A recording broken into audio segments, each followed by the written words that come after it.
A'udzubillahiminasyaitonirrajim. Bismillahirrahmanirrahim. Assalamualaikum warahmatullahi wabarakatuh. Hai, saya Nurul Syazwani binti Rusmumi. Saya adalah Islamic Estate Planner ataupun perancang harta pusaka Islam di Asalhin Trustee Berhad.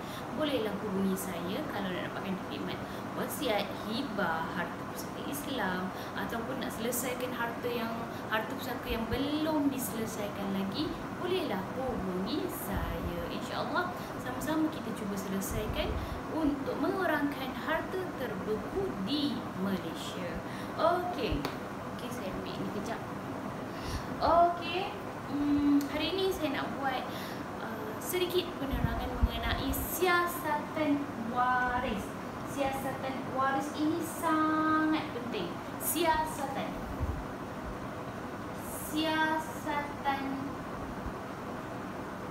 waris ini sangat penting untuk kita tahu waris yang ditinggalkan oleh si mati itu siapa. Okey, pertama sekali kita kena tahu arwah ni.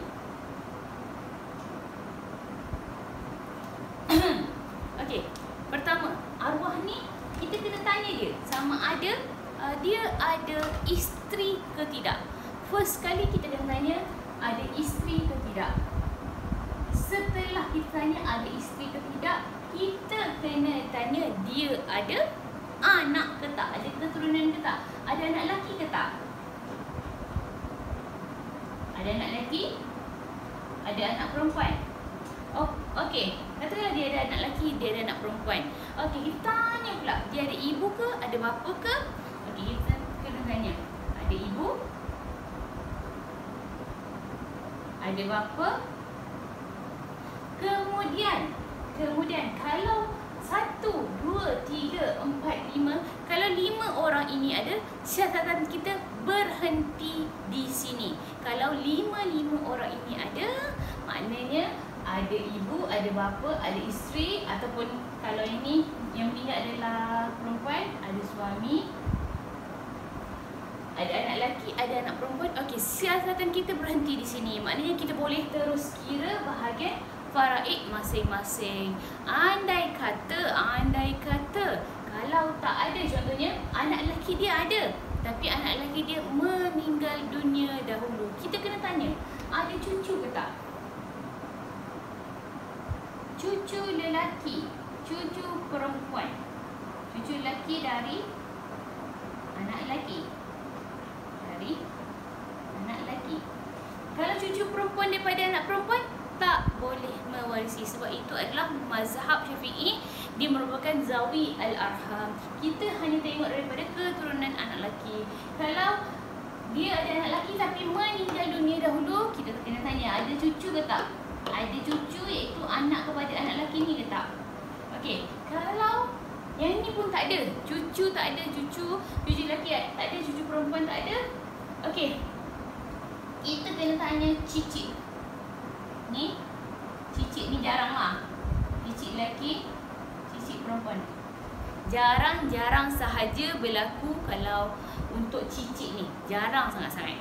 Okey, kemudian kita bila yang ni kita stop sekejap, kita kena tanya juga ibu. Ibu dia ada lagi. Kalau ibu ada, ibu mewarisi. Kalau ibu tak ada, pengganti dia, waris ganti ibu adalah nenek. Nenek sebelah ibu. Nenek sebelah ibu. Okey, kalau ibu tak ada, pengganti dia nenek. Nenek mak kepada ibu. Okey, tapi datuk kepada ibu bukan waris gantian, bukan waris yang mewarisi sebab dia terkena dengan waris zawi al-arham. Kemudian bapa. Bapa ada ke tak? Kalau ada bapa yang mewarisi. Kalau tak ada bapa, kita kena tengok ada nenek ke tak. Nenek sebelah bapa, datuk sebelah bapa.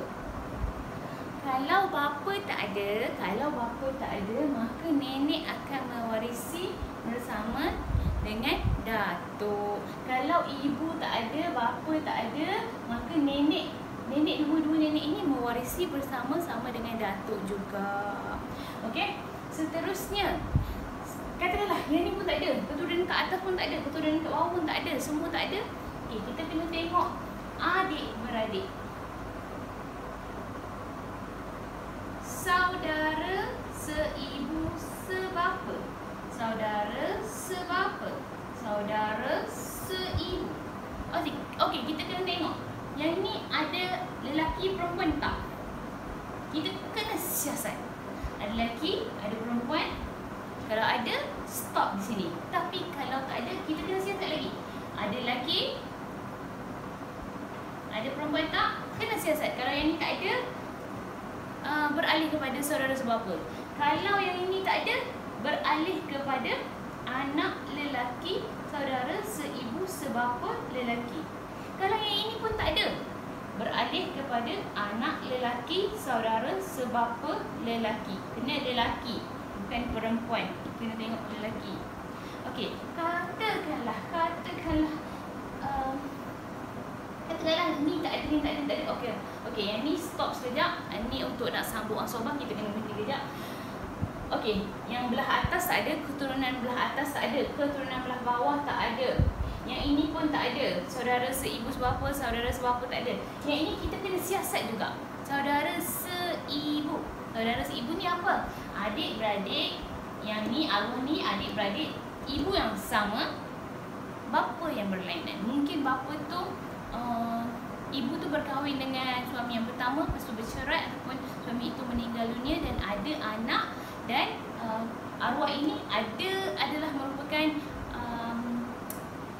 anak daripada suami yang baru dikahwini. Contoh ya. Okey, kita nak tengok ada ke tak saudara seibu lelaki, saudara seibu perempuan. Kita kena tengok.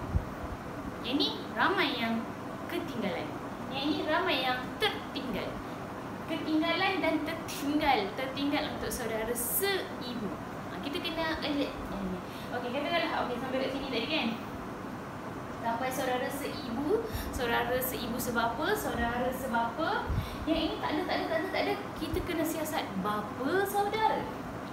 Bapa saudara seibu sebapa. Bapa saudara sebapa. Kita kena tengok ni. Ayah dara. Ayah dara ada ke tak? Ayah dara seibu sebapa. Ataupun kita panggil ayah dara kandung. Adik-beradik dengan ayah, adik-beradik kandung ayah. Ataupun kalau tak ada orang ni, kita kena tengok bapa saudara sebapa. Adik-beradik ayah tapi adik-beradik sebapa sahaja. Ada ke tak? Kalau tak ada juga, kita kena tengok anak lelaki. Bapa saudara seibu sebapa. Ataupun anak lelaki, bapa saudara sebapa. Ni kalau bahasa kita, bahasa mudah kita adalah sepupu kepada arwah, sepupu kita lah. Kalau kita, ayah kita ada abang. Contohlah ada abang. Abang pada ayah tu tak ada dah. Anak kepada abang tu. Itulah dipanggil anak lelaki bapa saudara seibu sebapa, iaitu sepupu kita. Sepupu lelaki sahaja. Okey, katakanlah ni tak ada juga. Tak ada. Anak lelaki pada bapa saudara tak ada. Kita kena tengok datuk saudara seibu sebapa. Datuk saudara sebapa. Kalau yang ni tak ada juga, maka kita tengok anak lelaki dia, anak lelaki dan keturunan dia ke bawah. Itu adalah siasatan waris. Kita kena tengok barulah kita tahu, oh yang ini boleh bahagian. Oh yang ini sebenarnya boleh bahagian. Kadang-kadang sepupu ni tak sangka pun dia akan dapat. Okey, saya bagi contoh Sekejap sampai dah.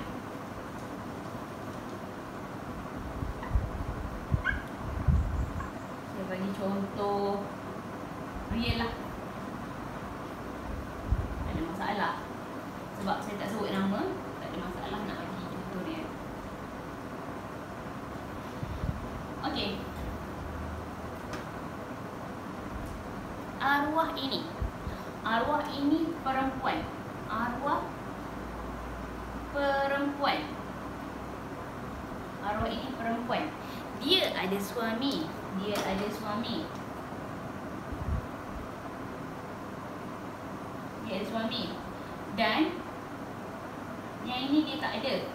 Keturunan dia tak ada. Tak ada anak lelaki, tak ada anak perempuan. Maka keturunan kita skip. Dan kita tanya juga, ada ibu apa tak? Ibu apa tak ada juga. Meninggal dulu. Meninggal dahulu. Okey. Maknanya dia ada suami sahaja. Apabila dia ada suami sahaja, kita kena siasat. Kita kena cek. Kita kena bertanya kepada waris-waris ni. Takkanlah kita nak tanya kepada arwah. Kita kena tanya suami dia ni. Kita kena tanya, encik, dia ada anak ke tak? Dia tak ada anak dengan saya. Dia ada suami lain tak sebelum ni? Tak ada. Dia memang kahwin dengan saya seorang je. Okey. Lepas tu kita kena tanya, ibu dia ada ke tak lagi? Tak ada. Bapa dia ada ke tak lagi? Tak ada. Datuk dia ada ke tak? Datuk belah bapa ada ke tak? Tak ada. Nenek sebelah ibu ada? Tak ada. Nenek sebelah bapa? Tak ada juga. Okey, kemudian kita kena tanya, Cik, dia ada adik-beradik tak? Ada. Adik-beradik saudara seibu sebapa lelaki. Dia ada 5 orang. 5 orang adik-beradik. 5 orang adik-beradik. Susah nak buat.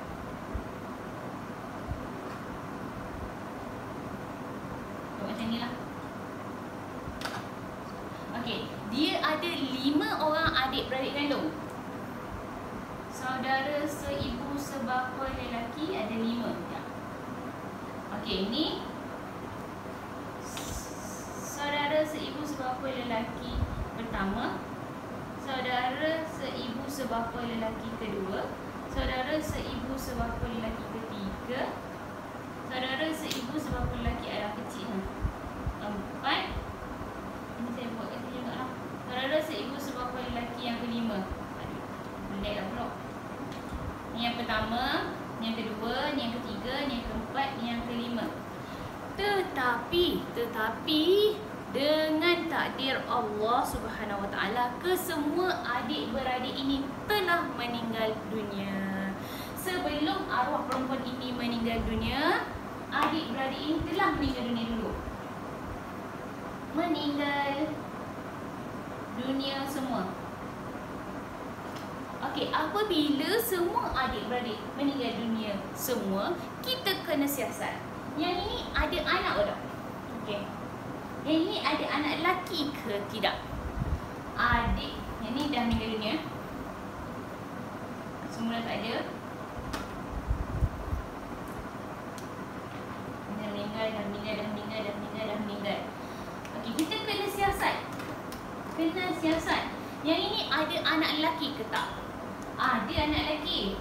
Ada anak lelaki, saudara seibu sebapa lelaki, tapi meninggal dunia juga dahulu. Mati dulu. Saya buat MD lah. Meninggal dunia dahulu. Yang kedua ni ada anak lelaki ke tak? Ni tak ada anak lelaki. Tak ada anak lelaki.